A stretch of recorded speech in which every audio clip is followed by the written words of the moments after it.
Fadilah dengan NIM 2530101155.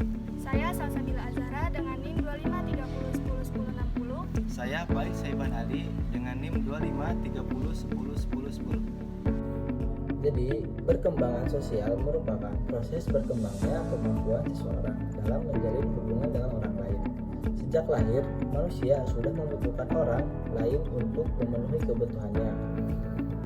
Pada awalnya, hubungan sosial yang terjalin masih sederhana, namun sering bertambahnya usia dan semakin kompleksnya kebutuhan hidup, hubungan sosial pun ikut berkembang menjadi lebih luas dan beragam.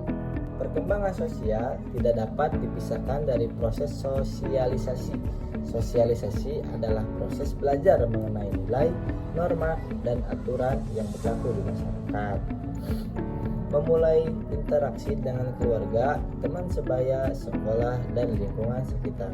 Seseorang belajar memahami perannya dalam kehidupan sosial. Dari sinilah tumbuh sikap kerjasama, empati, toleransi, serta tanggung jawab. Pada masa anak-anak, perkembangan sosial ditandai dengan perubahan dari sikap egosentris menjadi lebih kooperatif. Anak mulai belajar berbagi, menunggu giliran, dan menghargai perasaan orang lain. Peran keluarga dan guru sangat penting dalam membimbing anak agar mampu berinteraksi dengan baik. Memasuki masa remaja, perkembangan sosial menjadi lebih dinamis. Remaja mulai mencari jati diri dan ingin mendapatkan pengakuan dari lingkungan sebayanya. Hubungan dengan teman sebaya menjadi sangat penting dan berpengaruh terhadap sikap maupun perilaku. Pada tahap ini, remaja belajar membangun persahabatan, menyelesaikan konflik, serta menyesuaikan diri dalam kelompok sosial. Sementara itu, pada masa dewasa, seseorang dituntut memiliki tanggung jawab sosial yang lebih besar. Individu harus mampu membangun hubungan yang stabil baik dalam keluarga, pekerjaan, maupun masyarakat. Kemampuan berkomunikasi, bekerja sama, dan menghargai perbedaan menjadi kunci keberhasilan dalam kehidupan sosial. Perkembangan sosial dipengaruhi oleh berbagai faktor seperti keluarga, pendidikan, kematangan emosi, serta lingkungan sekitar. Lingkungan yang positif dan suportif akan membantu seseorang berkembang secara optimal. Dengan demikian, perkembangan sosial merupakan proses yang berlangsung sepanjang hayat.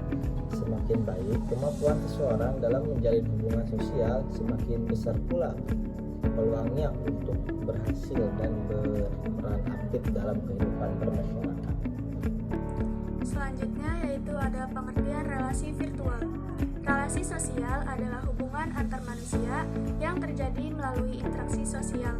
Dahulu, interaksi dilakukan secara langsung, tetapi sekarang perkembangan teknologi dan internet memungkinkan manusia berinteraksi tanpa bertemu secara fisik. Relasi sosial virtual adalah hubungan sosial yang terjadi melalui media digital, seperti media sosial, aplikasi pesan, dan komunitas online. Relasi ini tidak dibatasi oleh jarak dan waktu, sehingga orang dapat berkomunikasi kapan saja dan di mana saja. Relasi virtual memiliki beberapa ciri utama, yaitu tidak memerlukan pertemuan langsung, menggunakan profil atau identitas digital, memungkinkan seseorang memiliki lebih dari satu identitas, serta informasi dapat tersebar dengan cepat. Selain itu, komunitas virtual biasanya terbentuk berdasarkan minat yang sama. Perkembangan relasi virtual juga mengubah cara manusia berinteraksi. Interaksi tidak hanya dilakukan secara tatap muka, tetapi juga melalui teks, gambar, dan video. Hubungan yang dimulai dari dunia virtual juga dapat berkembang dan berpengaruh dalam kehidupan nyata. Realita baru kita, media sosial bukan lagi sekedar tren, tapi bagian integral dari hidup. Ia menghubungkan yang jauh dan membuka jendela informasi dunia. Namun seperti dua sisi mata uang, relasi virtual membawa dampak yang kontradiktif bagi kehidupan sosial kita. Adapun dampak positif dari relasi virtual, yang pertama, networking tanpa batas. Kita bisa berteman dengan siapa saja dari berbagai latar belakang budaya dan negara, memperluas wawasan global. Yang kedua ada upgrade skill digital, melatih cara kita berdiskusi, berkolaborasi, dan berpendapat di ruang publik modern. Yang ketiga ada ruang ekspresi, membantu pencarian identitas diri dan menjadi wadah bagi bakat atau minat yang spesifik. Yang keempat ada support system online, memberikan rasa memiliki sense of belonging atau mereka yang sulit mendapat dukungan di dunia nyata. Adapun dampak negatif dari relasi virtual yaitu 1. Memudarnya empati, ketergantungan pada layar mengurangi kemampuan kita membaca ekspresi wajah dan bahasa tubuh orang lain secara langsung. Yang kedua, koneksi yang dangkal. Seringkali hubungan hanya sebatas like dan komentar tanpa kedalaman emosional. Yang ketiga, kesepian di tengah keramaian.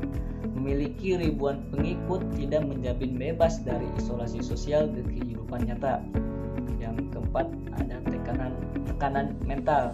Munculnya kecemasan akibat terus membandingkan hidup kita dengan standar sempurna orang lain di medsos. Juga ada pergeseran norma masyarakat. Relasi virtual mengubah cara kita hidup. Pola komunikasi, segalanya serba instan dan cepat.